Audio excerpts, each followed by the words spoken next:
بسم اللہ الرحمن الرحیم۔ السلام علیکم۔ پروگرام الکلام میں خوش آمدید۔ میں ہوں آپ کا میزبان محمد شعیب رضا۔ ناظرین کرام، پروگرام کے پہلے حصے میں ہم قرآن کریم کی کچھ آیات کو سمجھنے کی کوشش کرتے ہیں اور اس کے ساتھ ساتھ کچھ بہت اہم سوالات کو پروگرام کا حصہ بناتے ہیں۔ حسب سابق ہمارا ساتھ شریک گفتگو ہیں جناب محمد امانت رسول صاحب۔ امانت صاحب بہت شکریہ آپ کے وقت کا۔ میری معاونت کے لیے موجود احمد بلال، تھینک یو سو مچ بلال۔ ناظرین کرام، آپ کے سکرین پہ ہمارا واٹس ایپ نمبر آ رہا ہوگا، آپ اپنے سوالات ہمیں بھیج سکتے ہیں، ہم انشاءاللہ آپ کے سوالات کو ضرور ایڈریس کریں گے۔ ہم گفتگو کر رہے تھے ہمارے صاحب سورۃ الاعراف، اور سورۃ الاعراف کی بالکل جو اختتامی آیات ہیں وہ تقریباً ہم اس کا مطالعہ کر رہے تھے۔ ایک سوال سے اپنی گفتگو کا آغاز کروں گا، پھر ہم آیات کے اوپر آتے ہیں۔ آیت نمبر 203 میں ہم نے ھذا بصائر کا لفظ پڑھا تھا۔ یہ جو بصیرتوں کا مجموعہ قرآن کو کہا جاتا ہے، اس کا کیا مطلب ہے؟ یعنی اکثر مفسرین نے اس سے دل کی آنکھ مراد لیا ہے، کسی نے کہا ہے کہ کانشیسنس ہے، کسی نے کچھ کہا ہے۔ تو یہ بصائر کا کیا مطلب ہے قرآن کے تناظر میں؟ دیکھیے، بصیرت کی جمع ہے بصائر، یعنی جو چشم کشا حقائق ہوتے ہیں نا، آنکھیں کھول دینے والے اور انسان کو صحیح نتیجے تک پہنچانے والے جو حقائق ہیں، وہ در حقیقت اس کو بصائر کہتے ہیں۔ سورۃ الانعام میں ہے قد جاءکم بصائر من ربکم فمن ابصر فلنفسہ ومن عمی فعلیہا وما انا علیکم بحفیظ۔ اب یہاں پر آپ دیکھیے، فرمایا کہ تمہارے پاس بصائر آئیں تمہارے رب کی طرف سے، چشم کشا حقائق آئیں، فمن ابصر فلنفسہ، اور جس نے ان کو دیکھا سمجھا حقیقت تک پہنچا تو اس کا فائدہ اسی کو ہوا۔ ومن عمی فعلیہا، اور جس نے آنکھیں بند کر لیں، اندھا بن گیا، تو اس کا جو وبال ہوگا، نقصان ہوگا، وہ بھی اسی پر ہی ہوگا۔ ٹھیک۔ اب یہ مراد ہے، یعنی کہ ایسی حقیقت کو کہا جاتا ہے کہ جس کو آپ جھٹلا ہی نہ سکیں۔ یعنی ایک پہلو میں آپ کے سامنے رکھ دیتا ہوں، قرآن مجید میں تاریخ کو بیان کیا گیا، بالکل بالکل، حضرت آدم علیہ السلام سے بھی بیان کیا گیا، اور پھر خاص طور پر وہ جو معلوم تاریخ لوگوں کو پتہ ہے، خاص طور پر عرب کو جیسے معلوم تھا انبیاء علیہ السلام کا، اب وہ حقائق ان کو بتائے گئے۔ بالکل صحیح۔ اسی طرح زندگی اور موت کی جو حقیقت ہے، اس کائنات میں جو موسم آ رہے ہیں، دن رات آ رہے ہیں، سورج اور چاند ہیں، یہ سب کچھ وہ حقائق ہیں جو اللہ سبحانہ وتعالیٰ اپنی ذات پر ان کو دلیل کے طور پر پیش کرتا ہے۔ بالکل صحیح۔ تو کوئی چیز ایسی نہیں ہے جو انسان کے لیے اجنبی ہو۔ جیسے میں نے کسی پروگرام میں کہا تھا کہ اللہ نے انسان کی رہنمائی اور ہدایت کے لیے کوئی کمی نہیں چھوڑی۔ بالکل، بے شک بے شک۔ قرآن بھی عطا کیا، یعنی کتب رسول وہ بھی اترے، اور پھر اس کے ساتھ انسان کو جو عقل دی اللہ نے، جو فطرت اللہ نے دیا، تو یہ سب کچھ ایسا ہے کہ انسان اگر چاہے اپنے آپ کو بالکل غیر جانبدار رکھ کر تو وہ حقائق تک پہنچ سکتا ہے۔ صحیح۔ ہمارے صاحب 204 نمبر آیت سے غالباً ہم نے شروع کرنا ہے۔ فرمایا وَإِذَا قُرِئَ الْقُرْآنُ فَاسْتَمِعُوا لَهُ وَأَنصِتُوا لَعَلَّكُمْ تُرْحَمُونَ، اور جب قرآن پڑھا جائے تو توجہ سے سنو۔ فاسمعوا نہیں فرمایا، فاستمعوا فرمایا، یعنی جیسے ہیئر اینڈ لسن میں جو فرق ہوتا ہے نا انگلش میں، بالکل صحیح، تو یہ وہ فرق ہے کہ توجہ سے سنو، لہو وانصتوا، اور خاموش رہو، لعلکم ترحمون، تاکہ تم پر رحم کیا جائے۔ صحیح۔ اب ایک اور مقام پر اللہ پاک نے یہ فرمایا کہ یہ جو کافر ہے نا، وقال الذین کفروا لا تسمعوا لہذا القرآن، کہ کافر یہ کہتے ہیں کہ نہ سنو اس قرآن کو، لا تسمعوا لہذا القرآن والغوا فیہ، اور جب یہ پڑھا جاتا ہے نا، تلاوت کیا جاتا ہے، تو اس وقت شور شرابہ کرو، لعلکم تغلبون، ممکن ہے تم غالب آ جاؤ۔ اب اگر اس آیت کو اس آیت سے ملا کر آپ دیکھیے تو یہاں فرمایا کہ سنو، وہاں کہا کہ نہ سنو، کفار یہ کہتے ہیں۔ آگے فرمایا کہ خاموش ہو جاؤ، وہاں پر کہا والغوا، غل غبارہ کرو، شور شرابہ کرو۔ وہاں کہا گیا لعلکم تغلبون، تاکہ غالب آ جاؤ، تاکہ تم غالب آ، یہاں فرمایا لعلکم ترحمون، تاکہ تم پر رحم کیا جائے۔ تو یہ اس کے مقابل اللہ پاک نے یہ ہمیں بتا دیا، اور خاص طور پر یہ کفار سے یہ فرمایا کہ بھئی قرآن مجید کی جب تلاوت ہو، کیونکہ وہ سننے سے بھاگتے تھے نا، باہر سے لوگ آتے تھے، انہیں کہتے تھے کہ بھئی سننا نہیں ہے قرآن، رسول اللہ صلی اللہ علیہ وسلم کی زبان سے، صحابہ کی زبان سے قرآن نہ سننا ورنہ تم گئے پھر۔ اچھا، پھر کئی لوگ آئے، اب ایک واقعہ میں پڑھ رہا تھا، ایک صاحب باہر سے آئے تو وہ سردار تھے کسی قبیلے کے، تو انہیں سب نے یہ کہا کہ بھی قرآن نہیں سننا تم نے. اب زبان بھی عربی تھی. اب وہ صبح کی نماز کا وقت تھا تو رسول اللہ صلی اللہ علیہ وسلم نماز پڑھا رہے تھے، امامت فرما رہے تھے، قرآن کی تلاوت کر رہے تھے. تو وہ گزرا تو کانوں میں اس نے کپاس ٹھونسی ہوئی ہے کہ کہیں آواز نہ پڑ جائے. تو پھر لیکن یہ کہ تھوڑی سی آواز اس کو گئی تو صحیح، صبح کا سناٹا بھی ہوتا ہے، سکوت کا وقت ہوتا ہے. تو اس نے ایسے تھوڑے سے آواز گئی تو اس نے کہا چلو سنوں تو صحیح.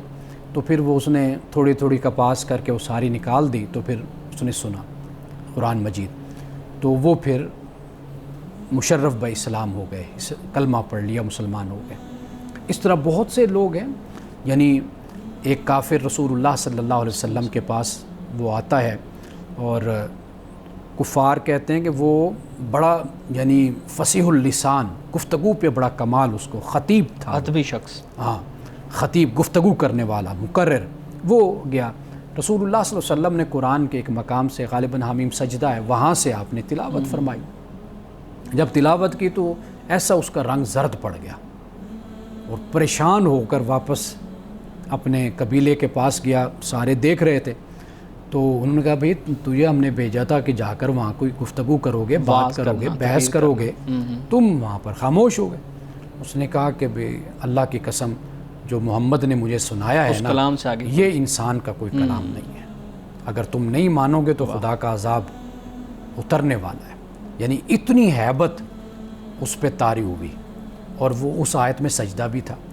تو مطلب یہ ہے کہ یہ جو اللہ پاک فرماتے ہیں نا سنو، پہلا کام یہی ہوتا ہے سننے کا، خاموشی اختیار کرنے کا. پھر اس کے بعد اگر کوئی طاقت ہوتی ہے کلام میں، گفتگو میں، تو وہ پھر دوسرے کو اپنے سحر میں مبتلا کر لیتی ہے، اپنے سحر میں جکڑ لیتی ہے. تو اس لیے پہلے کہا کہ بھئی سنو تو صحیح. غل گپاڑا کرتے ہو، شور شرابہ کرتے ہو، ضد بازی کرتے ہو، مقابلے کرتے ہو اور شور شرابے کرتے ہو، ذرا تھوڑا سا تسلی کے ساتھ بیٹھ کر سنو تو صحیح، ذرا توجہ تو کرو. دیکھو پھر تم پر کیسے رحمت آتی ہے رب کی طرف سے، کس طرح قرآن تمہارے دلوں کی سیاہیوں کو دھوتا ہے. الم یعن للذین آمنوا ان تخشع قلوبہم لذکر اللہ. قرآن کہتا ہے کہ بھئی کیا وہ وقت آیا نہیں ہے کہ اللہ کی یاد سے ان کے دل کانپ اٹھیں، یہ جو غافل ہوئے پھر رہے ہیں. تو یہاں پر در حقیقت اسی بات کو بیان کیا گیا ہے. سر یہاں سے ایک سوال بھی like little bit away from the context, لیکن آج کے دور میں بھی قرآن کو اسی طرح سننے کا کہا جاتا ہے، لیکن ہم کیونکہ عربی زبان کو نہیں جانتے تو ہمیں اس طرح سے سمجھ نہیں آ رہی ہوتی. اللہ تبارک و تعالیٰ نے جن سے مخاطب ہیں ان کو تو عربی سمجھ آتی ہے، تو پھر ہم ترجمے کو غور سے سنیں یا عربی کو بھی اسی طرح غور سے سنیں؟ اچھا مجھے یہ نہیں بات سمجھ آتی کہ ہمیں کیوں نہیں عربی سمجھ آتی. ساری زندگی گزر گئی، مسلمان خاندان میں پیدا ہو گئے. جی قرآن مجید کی عربی کوئی مشکل عربی نہیں ہے. ٹھیک ہے. اور خاص طور پر ان لوگوں کے لیے جو اردو بولنے والے لوگ ہیں. جی آپ ابھی گفتگو ہم کر رہے ہیں نا، آپ اپنے 5 جملے لے لیں، لکھ لیں ابھی گفتگو کے دوران. ان 5 جملوں میں سے 5 نہیں 10 15 20 الفاظ عربی کے ہوں گے. بالکل ابھی میں بول رہا ہوں نا. جی آپ دیکھ لیجئے کہ میں نے الفاظ بولا، یہ بہت کیا زیادہ ہے؟ عربی. بالکل عربی سے. ٹھیک ہے نا. تو اس لیے ہمارے ہاں بہت سے علماء نے اس طرح کا کام کیا ہے. ایک پروفیسر ہیں، میں ان کو جانتا ہوں، انہوں نے قرآن مجید کی فہمی کا انداز ہی یہی اختیار کیا ہے کہ نیچے حاشیے میں انہوں نے پورے وہ الفاظ کے جو ہم اردو میں استعمال کرتے ہیں، اور عربی انہوں میں نے وہ نیچے، عربی میں بھی استعمال ہوتے ہیں، انہوں نے وہ نیچے لکھ دیے. تھوڑا سے اس پر توجہ کی بات ہوتی ہے. آپ دنیا جہان کی زبانیں سیکھتے ہیں. بالکل. لوگ فرینچ، یہاں پر کتنے فرینچ بولنے والے ہوں گے. بالکل. چائنیز ہم لوگوں کو دیکھا ہے کہ وہ فرینچ سیکھ لیتے ہیں. میرے اپنے دوست، وہ نوجوانی میں انگلش پر توجہ کرتا تھا، وہ فرینچ پر توجہ کرتے تھے. وہ اکیلا بندہ تھا کلاس میں، فرینچ بولتا تھا. وہ یہاں پر کسی انسٹیٹیوٹ سے وہ فرینچ سیکھتا تھا. جی. تو وہ ضرورت ہے تو آپ سیکھ رہے ہیں. ضرورت، اور آپ سمجھتے ہیں ایک چیز کی اہمیت کو، پھر آپ سیکھتے ہیں. پھر عربی تو اللہ پاک خود فرماتا ہے وَلَقَدْ يَسَّرْنَا الْقُرْآنَ لِلذِّكْرِ فَهَلْ مِن مُدَّكِرٍ، کہ ہم نے قرآن پاک کو آسان بنایا ہے. کوئی ہے جو نصیحت حاصل کرے؟ تو نصیحت کے لیے تو قرآن بہت ہی آسان ہے. صحیح. مولانا صاحب میں چاہوں گا کہ ہم اس صورت کو کمپلیٹ کر لیں، لیکن یہاں پہ ایک بریک لے لیں. ناظرین کرام یہاں وقت ہوا چاہتا ہے ایک بریک. دفعہ پھر خوش آمدید. مولانا صاحب میں چاہوں گا کہ ہم آیات مکمل کر لیں، سورۃ الاعراف آج مکمل کر لیں. پھر کچھ سوالات بھی ہیں آیات پہ، وہ آپ کے سامنے رکھتے ہیں. وَاذْكُرْ رَبَّكَ فِي نَفْسِكَ تَضَرُّعًا وَخِيفَةً وَدُونَ الْجَهْرِ مِنَ الْقَوْلِ بِالْغُدُوِّ وَالْآصَالِ وَلَا تَكُن مِّنَ الْغَافِلِينَ، اور فرمایا کہ اور اپنے رب کو صبح و شام یاد کرو اپنے دل میں عاجزی اور خوف کے ساتھ اور پست آواز سے، اور غافلوں میں سے نہ بنو۔ یعنی یہاں پہ ایک بات تو یہ بیان فرما دی، پہلی بات کہ قرآن مجید جب آپ پڑھیں یعنی اللہ کو جب یاد کریں تو آپ تضرعا و خیفہ، عجز و انکساری کے پیکر بن کر خشوع و خضوع کے ساتھ آپ اللہ کو یاد کریں، اور پھر یہ ہے کہ آپ اس طرح یاد کریں کہ آواز بہت اونچی نہیں ہونی چاہیے، اعتدال کے ساتھ، توازن کے ساتھ۔ تیسری بات یہ کہا کہ صبح و شام، صبح و شام سے مراد یہ ہے کہ ہر وقت، یعنی یہ نہیں کہ اب ہم تسبیح پکڑ لیں، دن کی ابتدا میں بھی دن کی انتہا میں بھی، ایک صبح وظیفہ کر لیں، شام کو وظیفہ کر لیں۔ اس سے صبح و شام ہم یہ لفظ بولتے رہتے ہیں کہ بھئی آپ کو تو صبح و شام یہی بات یاد رہتی ہے، صبح و شام آپ یہی بات کہتے رہتے ہیں، تو صبح و شام سے مراد یہ ہوتا ہے کہ ہر وقت آپ اللہ کو یاد رکھیں، صحیح، یہ مراد ہے۔ وہ جو حضرت سلطان باؤ نے کہا نا کہ جو دم غافل سو دم کافر، تو اصل بات یہی ہے کہ ہتھ کارول دل یار ول، تو انسان دنیا کا کام بھی نبھاتا رہے لیکن اپنے رب کی طرف متوجہ رہے انسان، اور فرمایا غافلوں میں سے مت ہو۔ اور آخری آیت ہے سورۃ الاعراف کی، فرمایا ان الذین عند ربک لا یستکبرون عن عبادتہ ویسبحونہ ولہ یسجدون، جو تیرے رب کے پاس ہیں، یعنی جو فرشتے رب کے پاس ہیں وہ اس کی عبادت سے تکبر نہیں کرتے اور اس کی پاک ذات کو یاد بھی کرتے ہیں اور اسی کو سجدہ کرتے ہیں۔ یہاں پہ فرشتوں کے بارے میں، یہ فرشتوں کے بارے میں فرمایا۔ اسی سے پھر ہمیں بھی تعلیم ہے کہ بھئی ہم بھی اللہ کو یاد کریں اور اس کی بارگاہ میں ہم جھکتے رہیں۔ ہمیں تو باقاعدہ حکم دیا گیا نا، نماز کے ذریعے سے ہم دیکھتے ہیں، اور باقی اپنی زندگی میں اسی بات کی تعلیم ہے کہ سجدہ کر اور خدا کے قرب میں آ جا، وسجد وقترب، یہ فرمایا۔ تو یہاں پہ بھی حمد اللہ تعالیٰ سورۃ الاعراف کا اختتام ہو جاتا ہے۔ بہت شکریہ مانند صاحب۔ دو تین چیزیں انہی آیات کے اندر بیان کی گئی ہیں، ایک ایک کر کے میں آپ کے سامنے رکھتا ہوں۔ آپ نے فَاسْتَمِعُوا لَهُ وَأَنصِتُوا، اس کا تو آپ نے کانٹیکسٹ بتا دیا نا کہ ایک طرف کفار کا رد عمل تھا، دوسری طرف اللہ رب العزت نے پھر مخاطب کر کہا کہ تم سنو، خاموش رہو، اس طرف آؤ تو صحیح تاکہ تم پر رحم کیا جائے۔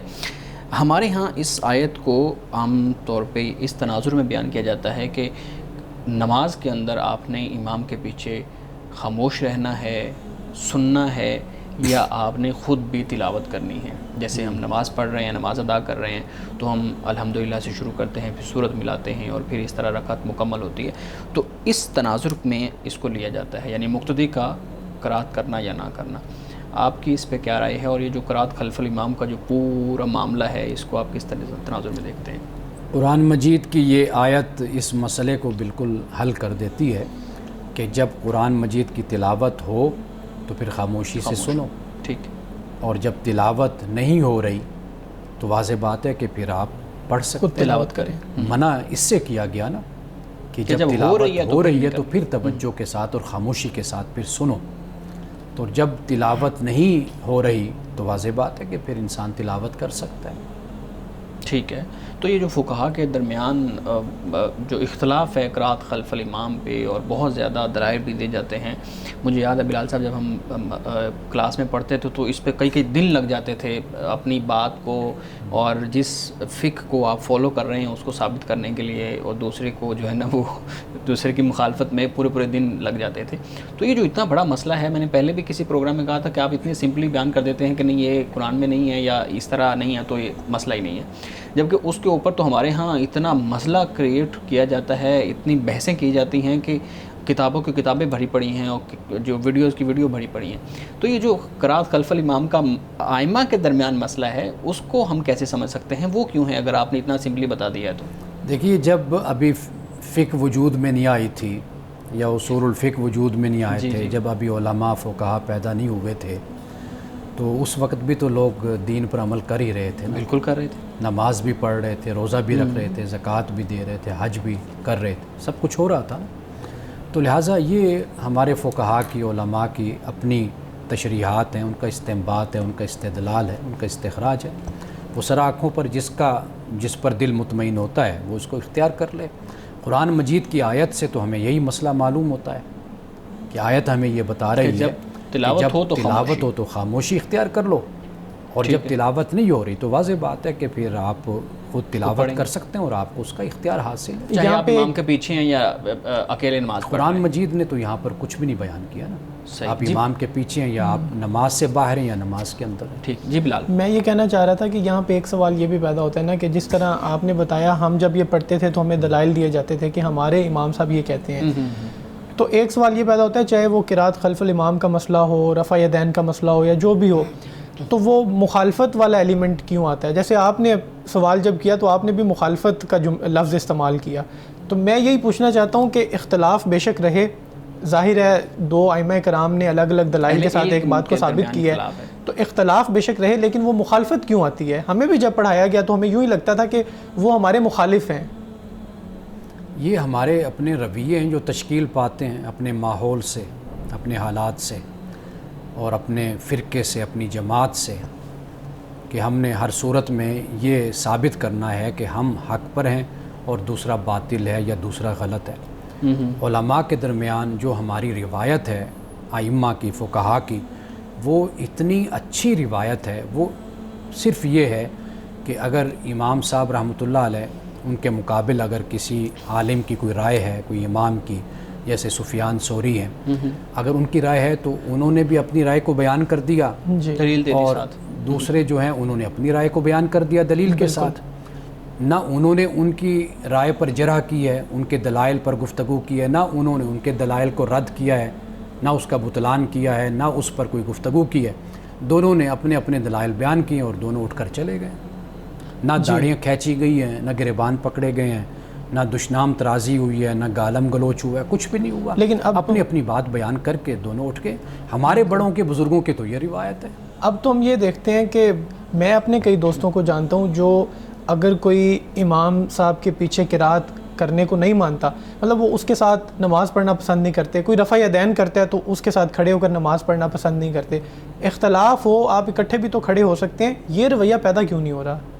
وہی میں نے عرض کیا نا کہ جیسے جیسے انسان کا مطالعہ بڑھتا ہے، انسان کا علم بڑھتا ہے، آپ جب ایک رخ پر چلتے رہتے ہیں نا، جب آپ ایک فرقے کو، ایک راستے کو بس آپ اختیار کیے رکھتے ہیں، وہاں سے پھر یہ مسائل پیدا ہوتے ہیں۔ مثال کے طور پر یہاں پر یہ صورتحال ہے نا، آپ یورپ میں جائیں، آپ امریکہ میں جائیں، وہاں پر یہی علماء ہیں، یہی مسلمان ہیں، یہی ائمہ ہیں، یہی خطباء ہیں، وہاں پر توسع ہے، وہاں پر ایک ہی مسجد میں سارے نماز پڑھ رہے ہیں، کوئی لڑائی نہیں ہوتی، کوئی جھگڑا نہیں ہوتا۔ تو لہٰذا اصل جو مسئلہ ہے وہ ہے تربیت کا، ماحول کا۔ ہمارے علماء کو چاہیے کہ ایک دوسرے پر اس انداز سے تنقید کرنے کے بجائے جس سے دوسرے کی تحقیر ہو، تضحیک ہو، اس بات کا خیال رکھ لیں کہ اس کے پاس بھی دلائل ہیں اور وہ بھی رسول اللہ صلی اللہ علیہ وسلم کی احادیث کی صورت میں موجود ہیں، اسی طرح آپ کے پاس بھی دلائل ہیں، تو ایک دوسرے کا احترام کریں، اور جس کو آپ سمجھتے ہیں کہ یہ بات درست ہے بے شک آپ اس پر عمل کرتے رہیں، آپ کو کس نے روکا اس سے۔ لیکن جو یہ رویہ ہمارے ہاں اختیار کیا جاتا ہے تو یہ تو ناقابل فہم رویہ بھی اور غیر علمی انداز ہے اس کا۔ تو کوئی بھی تاریخ میں اگر علماء اور فقہا کو آپ دیکھیں، محدثین کو دیکھیں، اس طرح کا رویہ کبھی نہیں اختیار کیا تھا انہوں نے۔ صحیح مولانا صاحب، آخری آیت کے اندر سجدہ کی بات ہوئی ہے، جی، یہ بھی ہمارے ہاں کی اختلافی مسئلہ ہے کہ کچھ لوگ کہتے ہیں کہ سجدہ کر لینا چاہیے، کچھ لوگ کہتے ہیں نہیں کرنا چاہیے، کچھ لوگ کہتے ہیں کہ فوراً کرنا چاہیے، کچھ لوگ کہتے ہیں کہ یہ صرف نماز کے اندر یا تراویح کے اندر کی بات ہو رہی ہے، نوافل کے اندر کی بات ہو رہی ہے، اس پہ آپ کی کیا رائے ہے؟ دیکھیے میں بیان کر دیتا ہوں ائمہ کی جو آراء ہیں وہ میں آپ کے سامنے رکھ دیتا ہوں۔ دو باتوں میں اختلاف ہے، جی، ایک یہ کہ یہ جو سجدہ ہے آیت کا، آیا کہ یہ واجب ہے یا سنت ہے، یعنی آیت سجدہ نفل واجب ہے یا سنت؟ ٹھیک، سنت کہہ لیں، نفل کہہ لیں، ٹھیک ہے، ایک پسندیدہ آپ عمل کہہ لیں۔ دوسرا اختلاف یہ ہے کہ ان کی تعداد کتنی ہے۔ بالکل صحیح ہے، یہ تعداد کتنی ہے، اب اس سے یہ بھی معلوم ہو جاتا ہے کہ اس پر اختلاف کی وجہ یہ ہے کہ رسول اللہ صلی اللہ علیہ وسلم نے اس حوالے سے کوئی حکم اور کوئی واضح کوئی بات بیان نہیں کی، یا اللہ سبحانہ و تعالیٰ نے کوئی یہ نہیں بتایا کہ بھئی یہ وہ سجدے ہیں جو ہر صورت میں تم نے کرنے ہیں، یعنی کوئی حکم مسلمانوں کو فرمایا ہو کہ بھئی تم نے کرنے ہیں. یعنی اب اس میں بھی میں عرض کر دوں کہ جو 3 امام ہیں، امام مالک، امام احمد بن حنبل، امام شافعی، ان کا نقطہ نظر یہ ہے کہ یہ صرف سنت ہے. اچھا ہے کوئی کر لے تو ٹھیک ہے، نہیں تو کوئی اس میں کوئی نہ کرنے پر گناہ نہیں ہے، کوئی گرفت نہیں، کوئی وعید نہیں ہے. لیکن جو امام صاحب رحمۃ اللہ علیہ، امام ابو حنیفہ، فقہاء احناف ہیں، ان کے نزدیک یہ واجب ہے. وہ کہتے ہیں ضروری ہے، یہ ضروری ہے، وہ کہتے ہیں واجب ہے. یہ 3 ائمہ کے پاس اپنے دلائل ہیں، امام صاحب کے پاس، فقہاء احناف کے پاس اپنے دلائل ہیں. اب جس کا دل جس پر مطمئن ہے وہ اس پر عمل کر لے. لیکن ایک بات آپ ضرور سامنے رکھ لیجئے، یہ جو ہمیں جمہور کی بات ہم سنتے رہتے ہیں، اب یہاں پر آپ دیکھیے کہ جمہور دوسری طرف کھڑے ہیں، لیکن پھر بھی جو حنفی فقہ کو فالو کرنے والے ہوں گے وہ ہر صورت میں بالکل اس کو فالو کریں گے. لیکن جب آپ اس سے ہٹ کر کوئی مسئلہ ان کو بتائیں گے، فوراً وہ جمہور کو درمیان میں لے آئیں گے کہ جمہور یہ کہتے ہیں. تو اب جمہور کہاں پر ہے؟ اب 3 ائمہ، 3 فقہا اور ان کے جو پیروکار متابعین جتنے بھی ہیں وہ ایک طرف ہیں، وہ سارے ایک طرف ہیں. اور یہاں تک کہ اگر آپ اس میں ابن تیمیہ کو اور اہل حدیث وہ بھی شامل کر لیں دوسروں کو، تو وہ بھی اس میں شامل ہو جائے. تو ایک طرف احناف کا یہ نقطہ نظر ہے کہ یہ واجب ہے. اب واجب کے لیے سورۃ الانشقاق کی جو ایک آیت ہے، امام صاحب رحمۃ اللہ علیہ وہ بطور دلیل کے بیان کرتے ہیں. صحیح. وہ کیا ہے؟ وَإِذَا قُرِئَ عَلَيْهِمُ الْقُرْآنُ لَا يَسْجُدُونَ، کہ جب ان پر قرآن پڑھا جاتا ہے تو وہ سجدہ نہیں کرتے. اب یہاں پر آپ خود دیکھیے کہ امام صاحب رحمۃ اللہ علیہ اس سے استدلال کر رہے ہیں کہ ضروری ہے یہ سجدہ واجب ہو گیا، جبکہ اس آیت میں یہ بتایا جا رہا ہے بھئی یہ جو لوگ ہیں چاہیے تو یہ کہ قرآن کو سن کر یہ جھک جائیں، ایمان قبول کر لیں، اطاعت میں آ جائیں. قرآن تو یہ کہہ رہا ہے. سجدے کی بات تو یہاں پر اس فقہی سجدے کی تو بات ہی نہیں ہو رہی نا یہاں پر. لیکن بہرحال امام صاحب رحمۃ اللہ علیہ کی دلیل یہ ہے. تو باقی 3 ائمہ کے دلائل دوسرے ہیں، جس میں حضرت عمر فاروق رضی اللہ تعالیٰ عنہ کا حوالہ ہے کہ جنہوں نے ایک جمعے پہ ایک آیت پر سجدہ کیا، اگلے جمعے نہیں سجدہ کیا. کہا کہ بھئی تلاوت ہوئی کی، فرمایا کہ یہ کوئی واجب نہیں ہے، کوئی فرض نہیں ہے کہ ہر صورت میں کرنا ہے. حضرت زید بن ثابت کہتے ہیں کہ سورۃ النجم کی تلاوت کی، رسول اللہ صلی اللہ علیہ وسلم نے کوئی سجدہ نہیں کیا. اب ان کے بھی دلائل ہیں ان کے پاس. تو لہٰذا آپ جس رائے پر فتویٰ پر عمل کریں ضرور کیجئے، اس سے کوئی اختلاف نہیں ہے.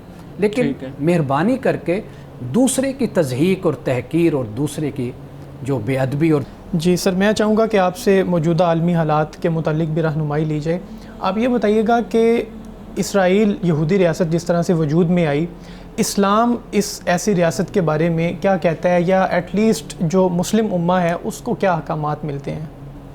اسلام ریاست کے حوالے سے کوئی اس طرح کا حکم نہیں دیتا کہ بھی ریاست کا کیا تصور ہے، اس کی تشکیل کیا ہے، اس کا ڈھانچہ کیا ہونا چاہیے. ریاست آج جدید زمانے کی اصطلاح ہے، ٹرمینالوجی ہے. اس وقت ہمیں یہ اصطلاحات ہمیں نہیں ملتی.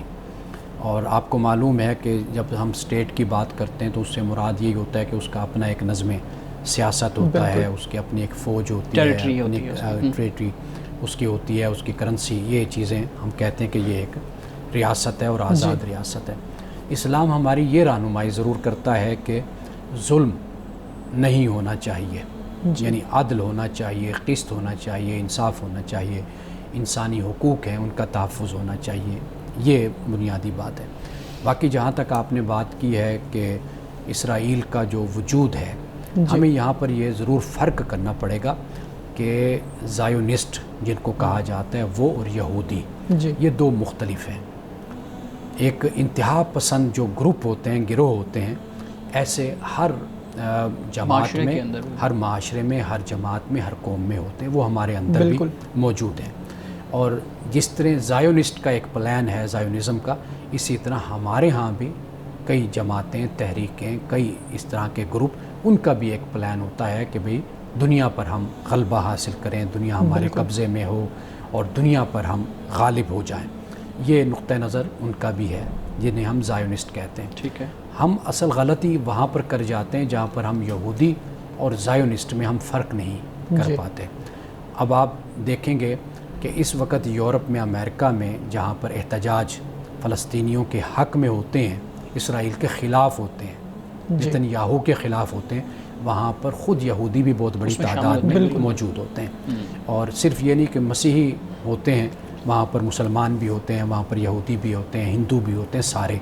کیونکہ یہ دیکھیے جو ظلم ہے نا، اس کے خلاف انسان ہے، انسانی فطرت، انسانی عقل اس زیادتی کو، اس جبر کو کبھی بھی قبول نہیں کرتی. بالکل. تو لہٰذا ایک تو مذہب کی بنیاد پر مسئلے کو کبھی بھی نہیں اٹھانا چاہیے، بلکہ انسانیت کی بنیاد پر مسئلے کو ڈسکس کیا جائے اور مسئلے کو ہائی لائٹ کیا جانا چاہیے.